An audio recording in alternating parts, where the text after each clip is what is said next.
Hello అండి, నేను మీ crazy Nani. ఇప్పుడైతే బ్రెడ్తో గులాబ్ జామ్ చేసుకుందాం.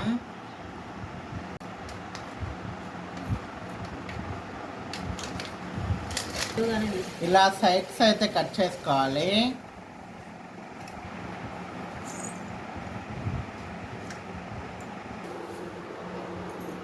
ఇప్పుడైతే బ్రెడ్ని కలుపుకుందాం. ఫస్ట్ పాలేసి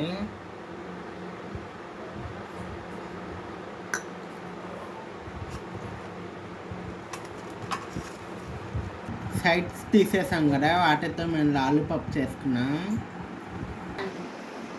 ఇలా గుండ్రంగా చేయాలి.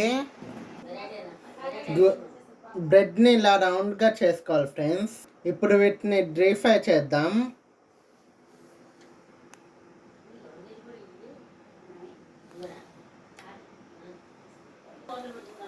పాకానికి పెట్టుకున్నాం. ఇప్పుడు ఉండలు అయితే ఈ కలర్లో రావాలి. వేరే ప్లేట్లో షిఫ్ట్ చేసుకోవాలి ఫస్ట్ పాకంలో వేయకుండా. ఇప్పుడు వచ్చి పాకంలో వేద్దాం.